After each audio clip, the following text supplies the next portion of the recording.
Velmi děkuji za představení dalšího výsledku naší práce z minulé konference a jistě se všichni už těšíme na sborník a lídy držíme palce, aby to všechno dobře dopadlo a pomáháme, jak můžeme.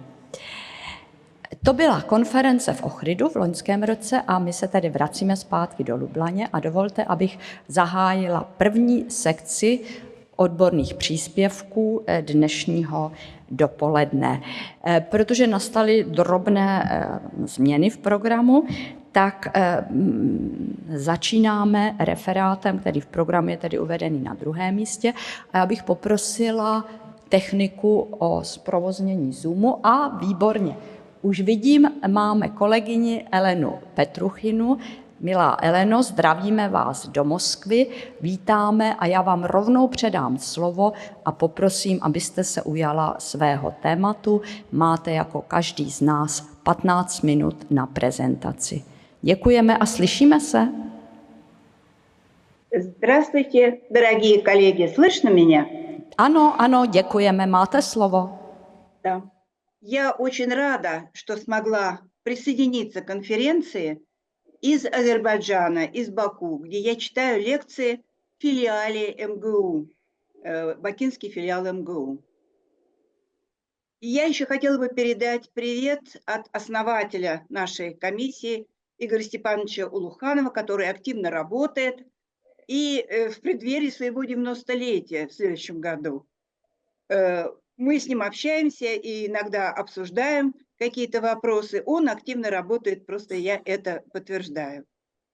Я сейчас попробую подключить презентацию. Так, одну минуточку.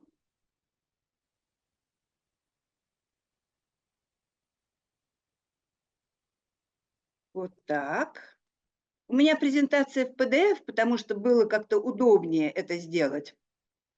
И презентация, насколько я вижу, видна, да, всем на экране. Я поясню тематику своего доклада. Сопоставительный анализ глагольных словообразовательных гнезд русских и чешских литературных текстах и переводах. Продолжаем глагольную тему. И я хочу сказать, что вот эта тема, она связана с грантом, которым я руковожу, вот уже второй год. Мы получили грант от Российского научного фонда, и в рамках этого гранта мы изучаем дискурсивный и прагматический потенциал глагола в русском языке в сопоставлении с другими славянскими языками и с английским языком. И в основном это сопоставление проводим на литературных текстах и их переводах. Словообразованием мы, в общем-то, активно не занимались, и поэтому вот тематика конференции была поводом расширить деривационную область исследования и включить в эти исследования глагольные гнезда. Я хотела бы напомнить, наверняка об этом шла речь в первый и второй день конференции, что словообразовательные гнезда активно изучались в русистике. И даже многие исследователи писали о гнездовом буме, который начался после выхода словаря хорошо всем известного Александра Николаевича Тихонова. И здесь я привожу некоторые работы, как мне кажется, менее известные в славистике. Видите, у меня выделена здесь специально жирным шрифтом работа Ивана Алексеевича Ширшова, профессора Ширшова, «Теоретические проблемы гнездования». Я потом немножко об этом скажу, и я рада, что Лариса Викторовна Рацебурская, которая сотрудничала с профессором Ширшовым, здесь присутствует и знает хорошо его работы. Если вы посмотрите на другие работы, то тоже обратите внимание на то, что здесь продолжается и в современной русистике исследования словообразовательных гнезд, и они изучаются с точки зрения взаимодействия с языковой картиной мира рассматриваются разнообразные когнитивные модели организации словообразовательных гнезд. Здесь только небольшая часть работ, которые, как мне кажется, интересны. И потом была целая серия диссертаций кандидатских и небольших статей, и больших статей, и больших исследований, где описывались отдельные гнезда с той или иной вершиной. И, конечно, ясно и понятно, почему такое внимание к словообразовательным гнездам в русском и в других славянских языках. Ну вот по подсчетам Тихонова 96% всей лексики входят в какие-то гнезда. И то есть вот эта высокая гнездовая организованность лексики в русском языке, я думаю, что не только в русском, и в других славянских языках. Подробно об этом я не буду говорить, а скажу лишь только о некоторых проблемах, которые связаны с изучением словообразовательных гнезд, и эти проблемы остаются. 10 minut, ano? 10 minut. Да. И эти проблемы остаются. Меняются словообразовательные гнезда, меняются, и, соответственно, какие-то слова уходят, и самая большая проблема – это разная степень мотивированности однокоренных слов. Разная степень мотивированности. Как определять границы вот этих гнезд? Я упомянула уже работы Шершова, к которому сейчас я перейду, а мы знаем, что в словообразовательном словаре русского языка Тихонова при формировании гнезд учитывались только актуальные синхронные связи, когда производное слово можно полностью толковать через производящее.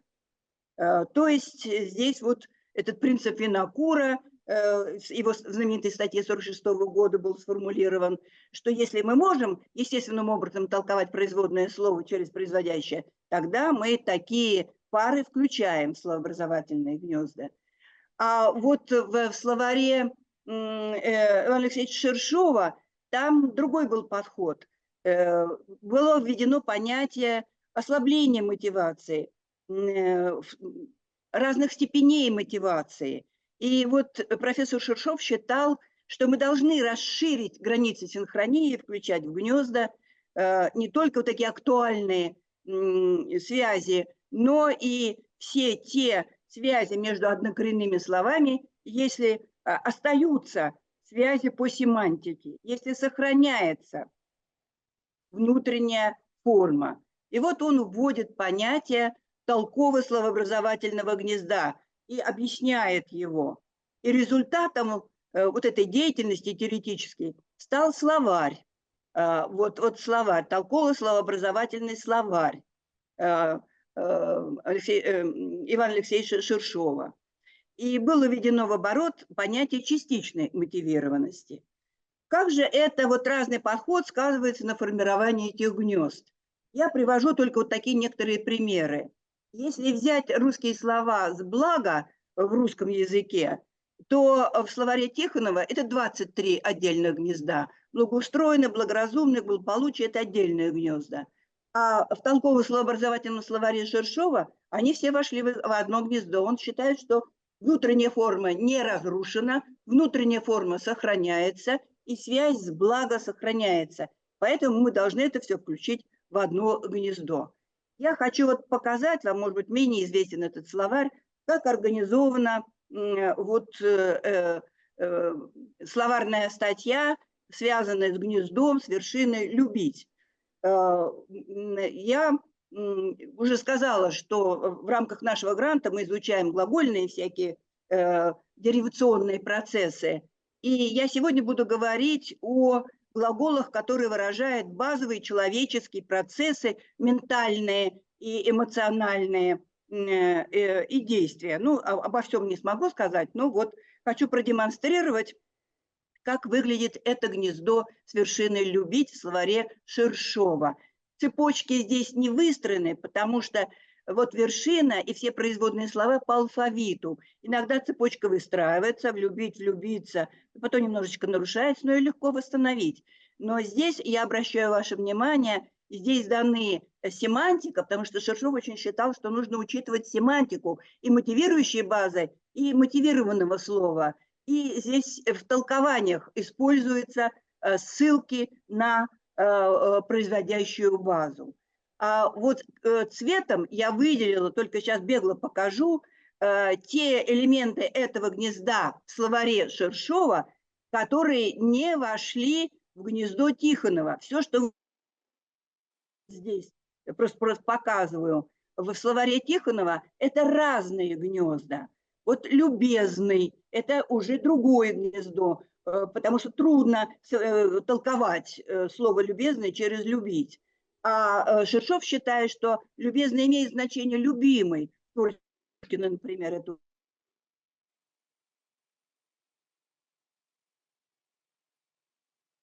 очень реализуется хорошо. Поэтому мы должны видеть, какая большая проблема. Но любование – это что-то рассматривать с любовью. Я согласна с Шершовым. Это все-таки ослабленные мотивационные связи, но они должны входить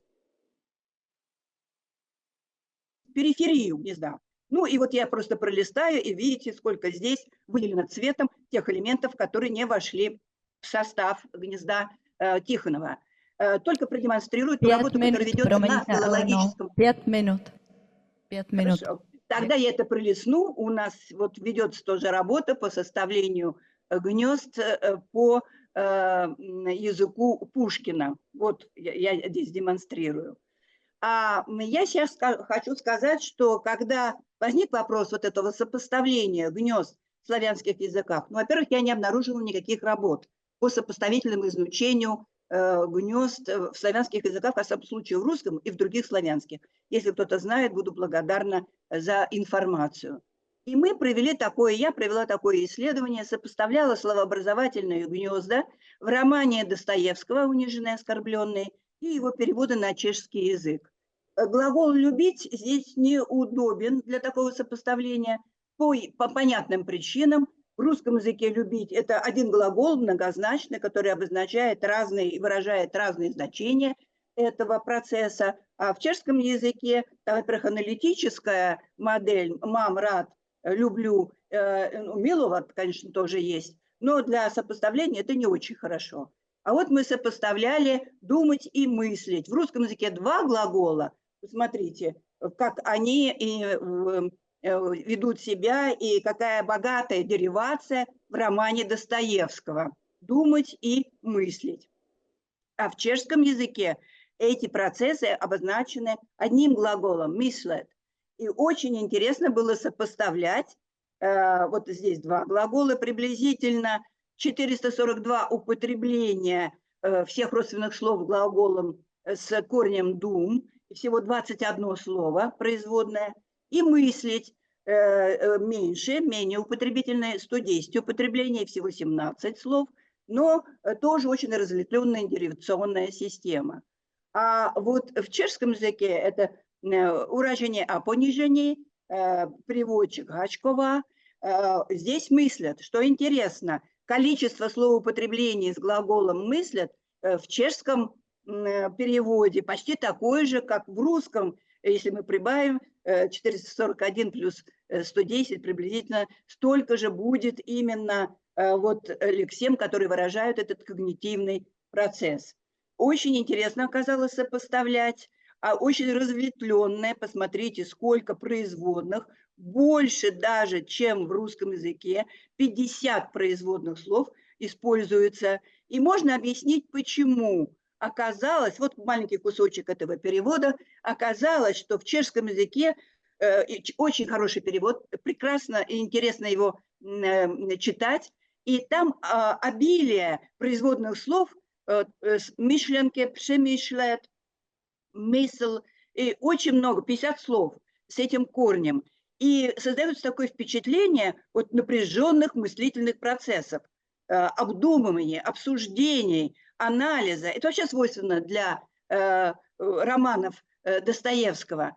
А часто в чешском языке используются производные глаголы с корнем «мысл», а в русском языке совершенно другие корни и другие слова выражают эти значения. Вот, например, прояснится на душе, прояснеет на душе, у нас часто используется душа. Там, где в чешском переводе мысль, когнитивный такой процесс, а у нас, видите, это связано с душой. А в чешском языке разъясни мысль. Добродушные, добромысленные по-чешски, вне себя, без смыслу. И даже много других я открыла для себя неизвестных мне ранее слов, где переводчик использует этот корень.